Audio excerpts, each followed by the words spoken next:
Good morning. Welcome to all of you.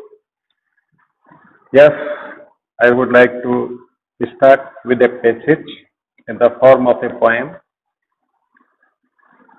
Poem number second on page 116. 116 page पर. The way through the woods.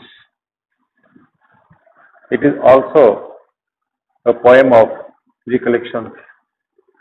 ये भी यादों से भरी हुई कविता है. कवि को यादें आती हैं. Recall the time when something used to be somewhere in the jungle or somewhere. Here, Rudyard Kipling. He was a great poet. He was a Nobel winner. He was a first. He was Nobel winner. A Nobel winner था.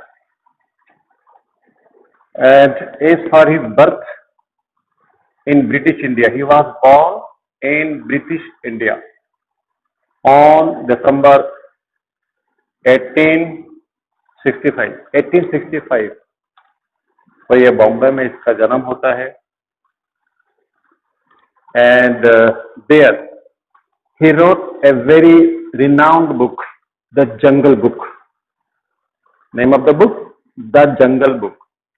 And from the same book, this poem, this short poem is taken. That is in front of you to be read. Now the poet is standing. The situation is the poet is standing somewhere in the jungle. कहीं जंगल में खड़ा है वो. And he recalls there used to be a way, there used to be a path through this wood. इस would के बीच में से होता हुआ कभी एक रास्ता गुजरता हुआ होगा. ऐसा वो सोच रहा है. कभी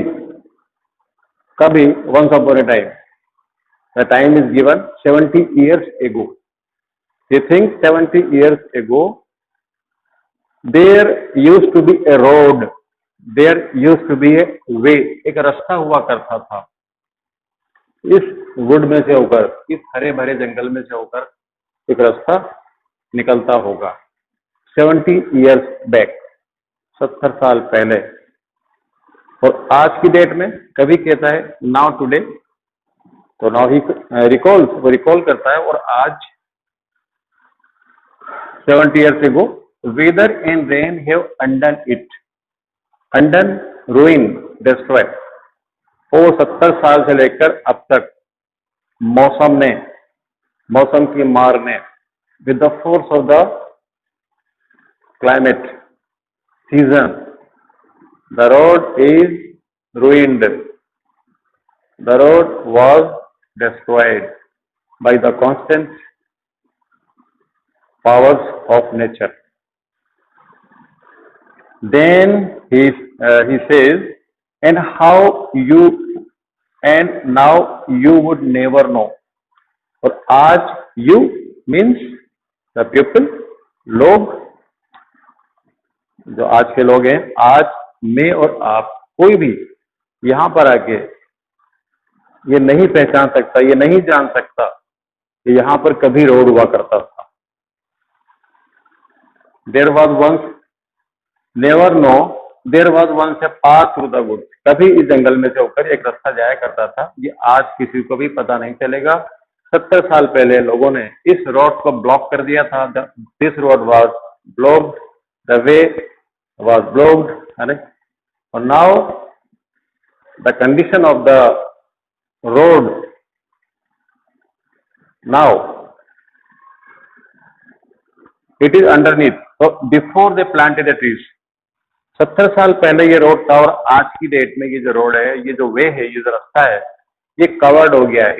It was covered with green grass, coppice plants, small plants, different types of plants. It is covered with different kinds of herbs, different kinds of shrubs, plants, coppice, and heat, and now this area looks barren, BARREN, uncultivated area, बिल्कुल बंजर मालूम होता है आज ये। कभी ये populated था, यहां से रास्ता निकलता था, यहाँ एक लाइफ हुआ करती थी, एक जीवन हुआ करता था। आज it is full of different kinds of shrubs, different kinds of plants and big and small trees.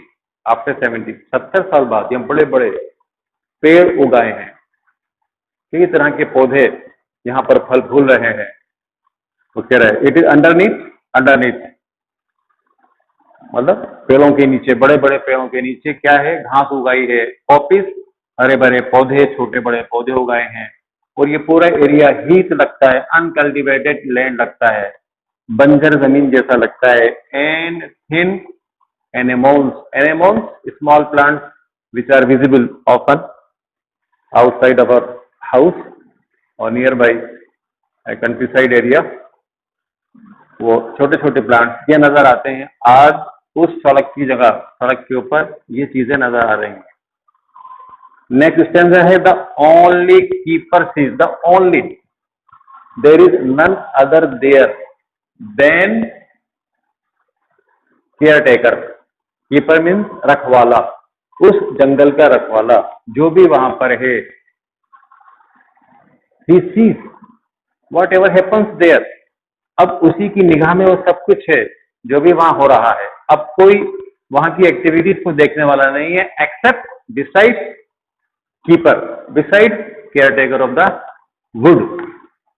And what is there, वो क्या देखता है, एक्टिविटीज को, रोजाना की एक्टिविटीज को क्या देखता है। Now let where the ring dove brooks, ring dove फाख्ता, ए पिजियन लाइक बर्ड, जिसके गले में कंठी होती है तोते की तरह, जैसे तोते की कंठी होती है नेचुरल, वो रिंग डाउ ब्रूक्स, यानी वो देखता है कि आज इस जंगल में फाख्ताएं बैठी हैं पेड़ों पर, कूक रही हैं। ब्रूड चुपचाप बैठी है, मतलब फाख्ता किस चीज का प्रतीक है, पीस का, शांति का। मतलब बिल्कुल शांत वातावरण हो चुका है यहाँ पर, चहल पहल नहीं रही, हेक्टिक लाइफ अब नहीं रही यहाँ पर, पीसफुल लाइफ है, जंगल है, वुड है, नेचुरल एनवायरनमेंट क्रिएट हो चुका है। और पेड़ों पर जो फाख्ताएं हैं, जो पिजियन लाइक बर्ड्स हैं, वो ब्रूड करती हैं, चुपचाप बैठी हुई हैं। ऐसा लगता है जैसे कुछ सोच रही हो, किसी चीज पर रिसर्च कर रही हो, ऐसा लगता है, रिसर्च करने में बिजी हो। ब्रूड कहते हैं, ब्रूड के बहुत से मीनिंग्स हैं। ब्रूड के मीनिंग, यहाँ ब्रूड का मीनिंग यही, कुछ लोग कहते हैं अंडों पर बैठी हुई हैं, कुछ लोग कहते हैं ब्रूड का मतलब, ब्रूड का मीनिंग ये होता है position of in a deep thinking, गहरी सोच में बैठ जाना। मतलब ये ये सिंबलाइजेज पीस ऑफ माइंड, ये शांति का प्रतीक है, मतलब सुकून है, लोगों की आवाजाही कमिंग एंड गोइंग अब नहीं है। इन द बेजर रोल, और जो बेजर हैं, जो जंगल के बिज्जू हैं, एक छोटा जानवर होता है बिज्जू, वो एट ईज कंफर्टेबली, बड़े आराम से, बिना किसी रोक टोक के, without any hindrance, he walks here and there, he rolls up on the ground, he rolls up on the greenery of the wood, वो आराम से it is रोल रहा है, लुढ़क रहा है, एंजॉय। और ये सारे नजारे हैं, all the activities, all the sights, beautiful sights are seen by the keeper of the wood only। अब ये वही देख रहा है, किसी को नहीं मालूम है। अब यहाँ जो रास्ता था वो खत्म हो चुका है, चहल पहल खत्म हो चुकी है। कभी कहता है there was once a road through the wood, फिर कहता है कभी यहाँ पर रोड हुआ करता था, there used to be a road, a way through this wood. तो इस तरह से ये पोएम आपकी फिनिश हो जाती है, और इसको आप समझने की फिर कोशिश करें। सिंपल सी पोएम है, और इसको आप बार बार पढ़िए, इसको याद करिए, इसको लर्न करिए, यही आपका वर्क है। Thank you so much.